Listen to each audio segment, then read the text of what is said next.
fellow Cortanas, and welcome back to the channel. I'm Copivian, and today I am continuing and finishing my reviews for Supertober, my Supernatural 20th anniversary celebration, and this is the end. Supernatural seasons 14 and 15.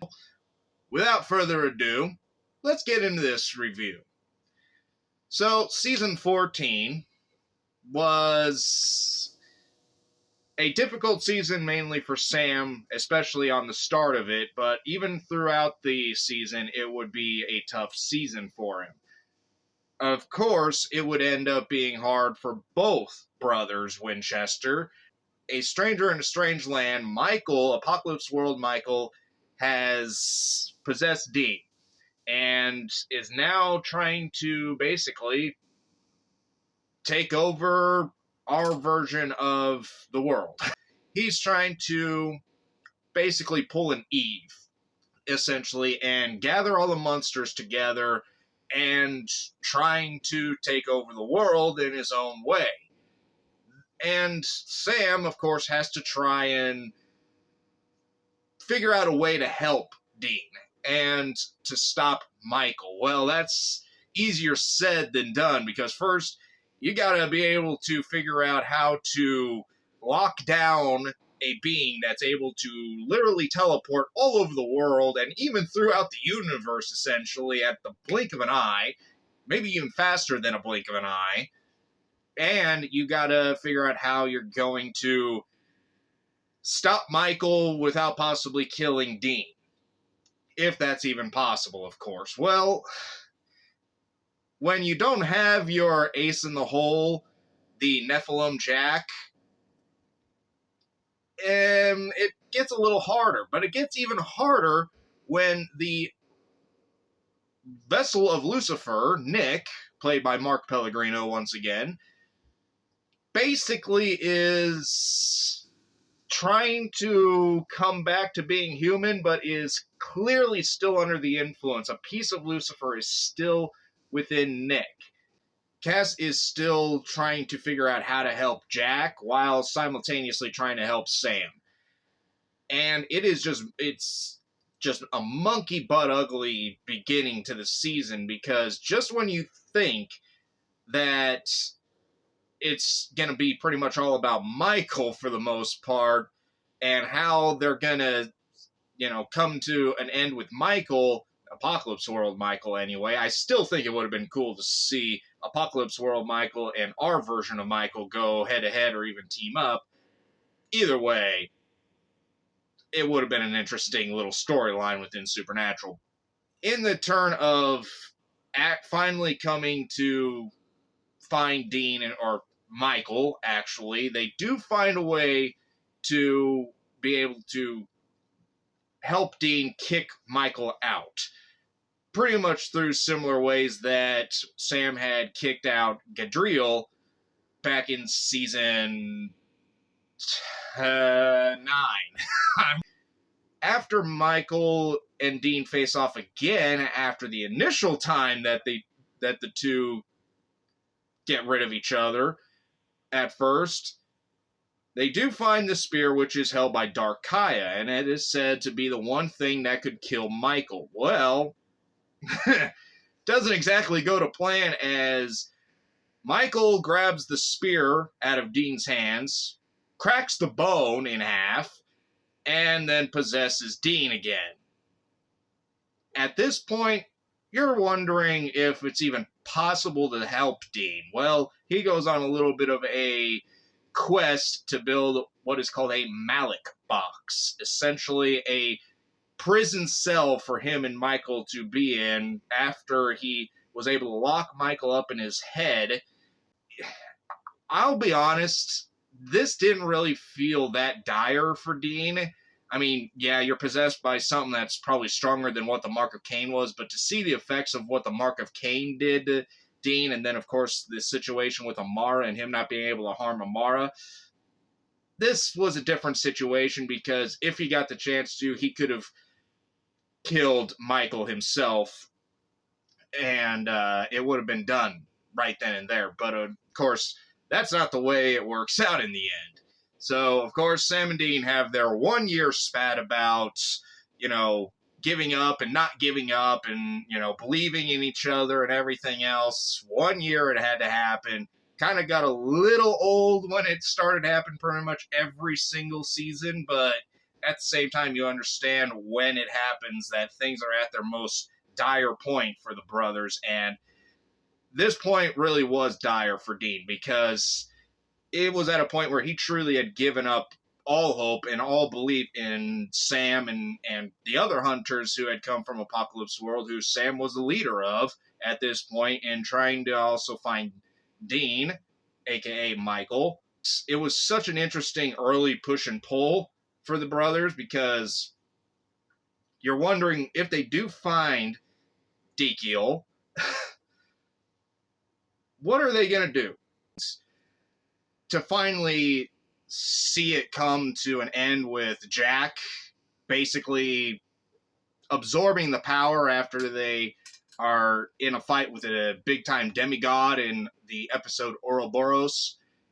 It is such a wild and crazy episode, and I talked about it in my rankings, but it was such an interesting end for the kind of the whole Michael story at that point in time, which kind of didn't end fully because there was a little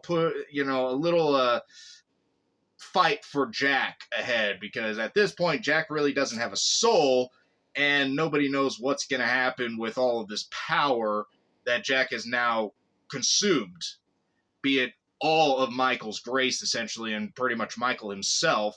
There was, of course, a very heartbreaking moment in season 14, and it would come when Nick, at this point in time, is trying to get Lucifer back from the Empty.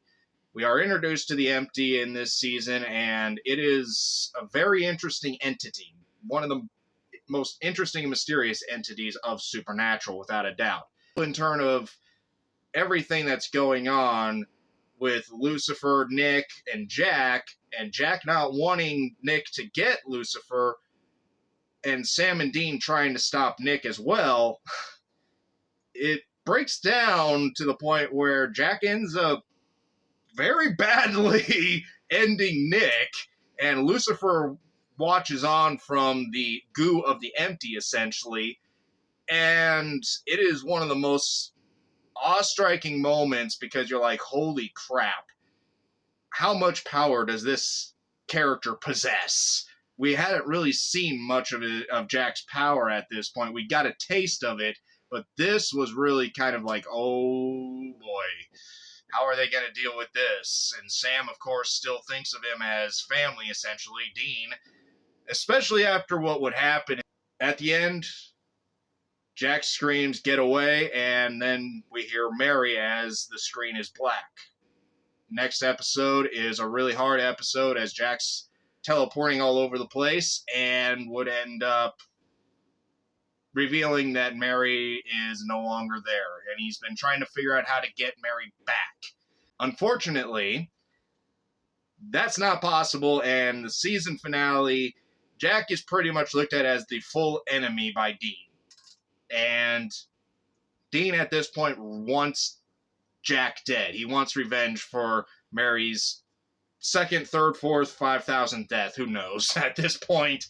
And of course, the season finale would also hit us with the true start to the finale of Supernatural, as season 14 ends with Chuck killing Jack after Dean ends up deciding not to shoot him to his free will and go against Chuck and decide his own path and his own way. And everything goes to night.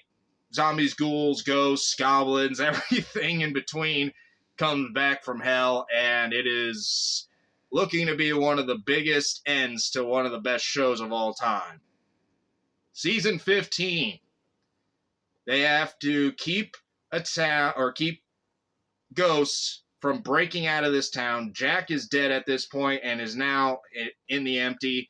talking with Billy and the Empty also, who is also the new Death.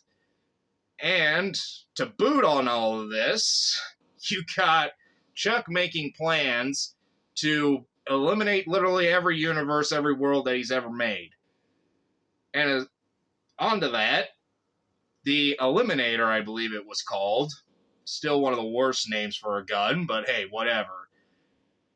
He is shot by Sam in the season 14 finale, and they are seemingly sharing thoughts. Chuck is seemingly sharing thoughts with Sam through this sharing, because remember, if this gun is shot at something, whoever is doing the shooting is also hit with the after effects. So season 15, of course, would also be amongst the 2020 pandemic. All in all, though, season 15 was really a thrilling end to this show, and it was the best end that we as fans could have asked for. I've talked about it a little bit before, but it truly was. I know it left a lot of fans with a bad taste, especially with how Dean dies in the end, and Sam, of course, lives on, and that was the whole body of the show through, not just early on, but throughout.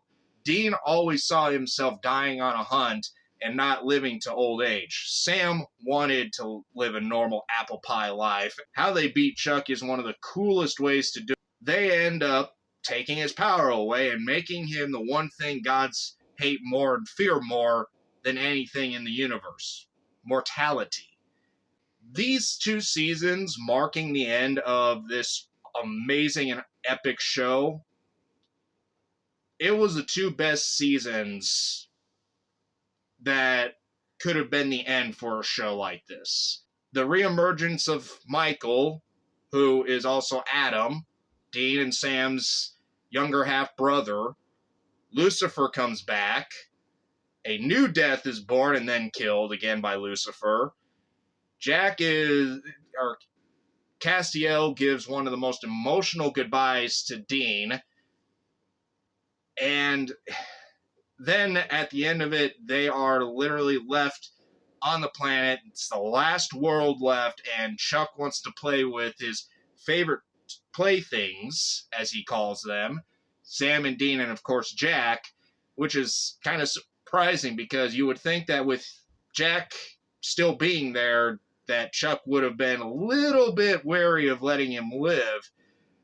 But clearly, there was something up even Jack's sleeves that he didn't know about, which was, of course, consuming everything that God had touched. Everything that had life in it, he was consuming, and gave him the extra power to consume all of that God power, including Lucifer and Michael fighting.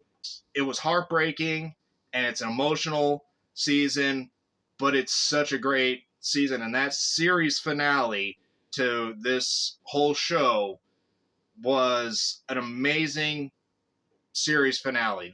It was the most important one to the entire story. Other than angels and demons, it was vampires. That was the final hunt. And of course, they bring back the journal. It felt fully like you were in season 1, and to see Jensen and Jared in their pretty much original clothing, aside from, of course, Dad's jacket, which was lost on a photo shoot, I believe, in LA. Sad, probably stolen. Not cool. This show is forever my favorite show. Forever. There will never be another show to top it, especially now that these kind of shows really don't get made. These style of shows don't get made anymore. And it's really dumb, because they are usually the greatest shows on TV. I mean, you look at things like Ghost Whisperer, Buffy the Vampire Slayer, even the Angel series, which had an abrupt end, Charmed, just all of these shows that had a supernatural twist to it.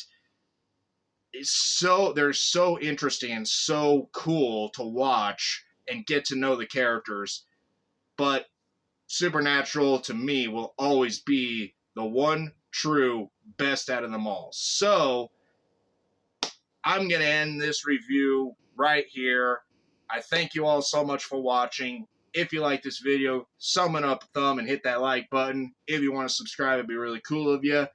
And if you want to leave a comment down below on your thoughts on Supernatural as a whole and these 2 seasons especially, go ahead, leave it down below. I always love hearing from you guys. Aside from that, always remember to imagine your dream, create your happiness, and live your life on the edge. And I will see you in that next episode. See ya.